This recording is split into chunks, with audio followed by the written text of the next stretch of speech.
What's up, tribe? How you guys doing? Go ahead and hit that subscribe button. This is your review for the Real Housewives of Dubai season 1, episode 6. So we start this episode off. We have Caroline B hanging out with Chanel. Now remember, the two of them were at each other's throat the first couple of episodes, but they're out shopping. Caroline is redecorating her house again. Chanel is like, "Girl, you just decorated your house a couple of months ago. Why are you decorating your house again?" We see her with her son, and she seems to be very stern with him and very strict with him, which of course is setting us up for later on in the episode with us seeing how she interacts with her son. She said, "Listen, my son is spoiled, love him to death, but I'm very strict with him. I'm very stern with him because he needs to basically appreciate what he's got, and I don't want him to become a brat." And I get it. When it's raising kids is a toss up anyway, right? Because no two kids are the same. But when you have a lot and you are able to give your kids a lot, but you don't want them to become bratty, it's a thin line. And I get it. I do. I get it. She's a single parent. She's trying to figure it out. I get it. We find out that she's got some friends coming in from Boston to come visit her. So she's going to have like a little beach party. And so she invited Chanel. Chanel said, she said, "So you could, you could come in, you don't have to get in the water or anything." She said, "Oh, I'm not getting in the water." She said, "Because my hair is expensive, my creams are expensive. I never get in the water." I said, "I know that's right, Chanel. Chanel is a mess." But Caroline said, "Listen, we fight all the time. We fight every day. We fought this morning. We're going to go to dinner tonight. Like, that's what we do." So we had that. So then we see Caroline S. greeting, picking up her parents from the airport and bringing them to the hotel where they're going to be staying for the remainder till the wedding. All of them are going to be staying there. It's the Raffles Hotel. Raff, I think ELS. Anyway, beautiful. Of course, it's gorgeous. It's huge. It looks like a whole castle on the. It was beautiful. And they have like their own suite, obviously. And not only she's one of the influencers for the hotel, so she gets all the perks. She gets the best rooms, and all that good stuff. They have their own spa. Their own spa, child. So, so we see them there, whatever, and child, we found out that her husband, or soon, well, he's her husband. Child, he likes sex all the time. She don't like sex that much. I said, y'all got a whole lot of not meeting of the minds before the wedding, even before y'all even get started good. But she explains, and because y'all know I'll forget. She explains later on in the episode the whole spending time with the parents thing, and she said, "Listen, when she went out, because she ended up going out to lunch or dinner later on with her sister and her dad, and she was like, basically, his parents offered him money to break up with her. And so now, you know what? It makes a little bit more sense why she don't want to sit there and kiki and caca with them at the engagement party." And she said, "Listen, I agreed to sit with them I think it's either at the engagement party, but she doesn't want to sit with them at the wedding or vice versa." Again, Caroline S., I'm going to go on and apologize because now I get it. I understand and I feel you on that. Because number one, if your husband was going to pay, your parents were going to pay you to break up with me, we don't really have a whole lot to talk about. And two, we're having an engagement party and a wedding all in the same weekend. Yeah, you only going to get one. Because you don't like me and I don't really like you like that. You only gonna get one. So from that aspect, you know what? I'm gonna take back what I said last week. I feel you, Caroline. I feel you. But I also want to say this. If that's how y'all going into y'all marriage, I still think y'all got some issues. But neither here nor there. So then, Sarah. Nina. Y'all know I always get Nina and Sarah mixed up. Nina invites the ladies for tea. She's got Caroline S., Lisa, and Chanel. And she said, "Listen, I need them to clear the air. I need them to make up so we can all move forward." So she invites them for tea. And y'all know Chanel, extra ass, shows up in a blonde bob wig and this red. It was a cute outfit with feathers. Baby, it was like ostrich feathers. It was cute. It was over the top and it was cute. But they're basically able to clear the air. Caroline S. says, "Listen, I was drunk, and I apologize for what I said. I was drunk. But then she said, maybe if tensions hadn't been high and we weren't all, she said what I said as far as the whole, because again, Lisa, you put 20 on 10. She did not ask you if you wanted to fellatio her husband. She asked her husband, is she going to fellatio you? You sticking up her ass and you taking her side over mine. Who going to take care of you later on the night? That's what she said, and that's how she said it. And at the end of the day, she did apologize, but she was like, listen, I have a British humor. And let me be honest, that's not an excuse. The Brits have a totally different type of humor than we do as Americans. Even if you look at like British comedians, their jokes land different. Who was that comedian? And I know y'all gonna tell me in the comments. Oh shoot, I can see his face. But he hosted the Oscars or the Golden Globes. And remember, like, they ripped him a new one over his jokes about how crass they were and this and this and this and that. They just have a different sense of humor. And so I do think some of it is the fact that their sense of humor is just different from ours. And I also think part of it was that she was drunk. And part of it was that y'all already weren't in a good place. When you put all of that together, that's a recipe for people being a little oversensitive and a little unwilling to bend. But I'm glad they were able to clear the air and apologize and move forward, child. We all in a better place. Yay, yay, yes. Now, Nina is, she is getting she's hosting a global people initiative situation. And Chanel is there. And I'm going to say this. It was a really nice thing. It looks like she does some great work. She's really big, like, philanthropically out in the community. And that is all well and good. The problem, though, is it's starting to come off a little self-righteous. It's starting to come off as, look at me. Look at how great I am. I walk on water. You should be like me. And she even says that to Chanel because I feel like she was trying to tell Chanel, you're a mean girl and you need to stop being a mean girl and look at me, watch what I do, be like me. And she even says something to that effect to Chanel. She said, well, I wasn't always like this. It's never too late to be more like me. And Chanel was like, girl, what? And it was funny because I feel like when she first said it, Chanel was kind of like, did she say what I think she said? Yeah, she said what I think she said. Did she mean to say what I think? And I think it sort of took her back. Like, I don't know if she meant to say what I think she said.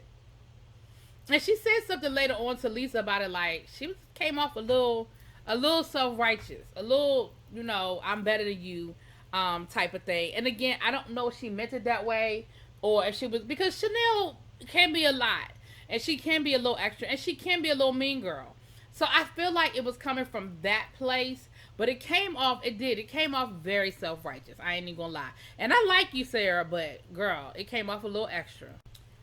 So we get to the pool party, and Lisa is there with her friends. Now, there are two brothers that are both gay. And I bring that up because they brought up the fact of, a lot of people think that, homosexuality is not accepted in Dubai. And basically, it's a don't ask, don't tell type situation. Like, there are a lot of gay people in Dubai, but people just don't, they're not real affectionate publicly, and, they don't go out of their way, but basically, they're here. And I feel like that was thrown in there to respond to some of the criticism that Dubai got before the show started about how the LGBTQ community is treated in Dubai, among some other things that came out. So I feel like that was sort of thrown in there because it was really awkward and weird, but neither here nor there. So we're meeting Lisa's friends who are here from Boston. They seem like really cool guys. Chanel shows up being Chanel, honey. Lisa showed up. Her little Christian Dior little outfit was cute. I think it was Christian Dior. Anyway, it was cute. Stansberry shows up with her husband. And her husband is the only person that gets in the water. That should tell you something. He the only one that got in the water. He was like, it's a pool party. Why is nobody in the pool? We find out that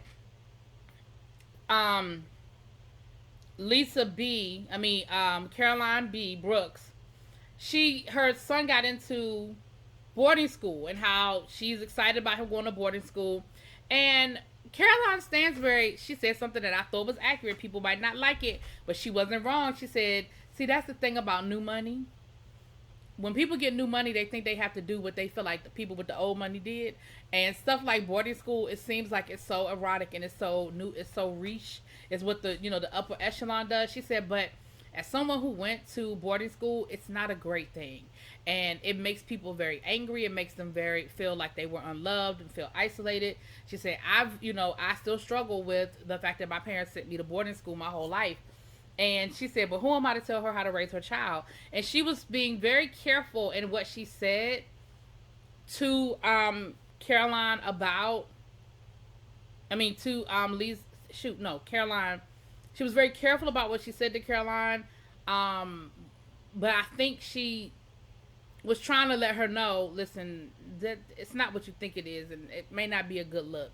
And she was like, but I think it's great. I mean, this school is a great school. I think it's a great opportunity. And she even asked her, she was like, why? Why are you sending him to boarding school? Like, what? Well, I just think it's a great school. I think it's a great opportunity. We found out that Nina is dealing with a lot. Her father has COVID back in Texas, and she's struggling with not being able to go visit him, or taking the risk to go visit him and possibly putting her family in danger, putting herself. Like, again, all of us went through that on some level during the Panorama, especially people who did not live near their family. And so she got very upset. At one point, she started crying. Because once again, now the one thing I don't like about you, Miss Chanel, is you cannot let stuff go. Because you started bringing up what happened, going all the way back to the first episode where you felt like she did not defend you and she didn't have your back against Stansberry about that whole damn bachelorette party. Girl, we are past it. We are over it.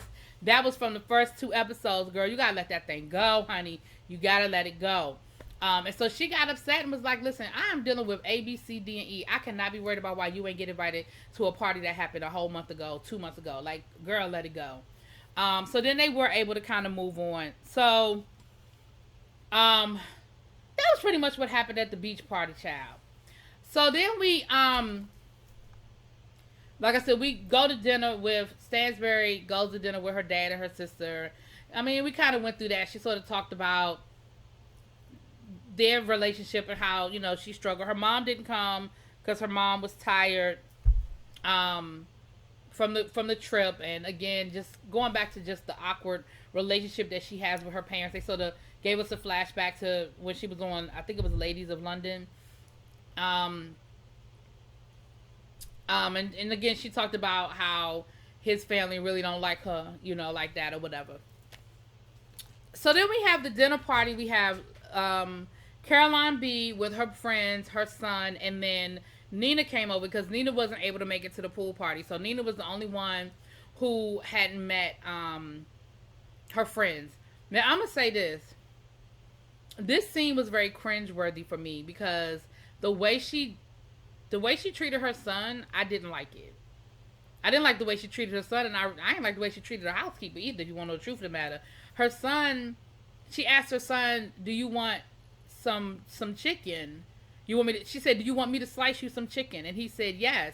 She asked the housekeeper to come over and slice the chicken for him.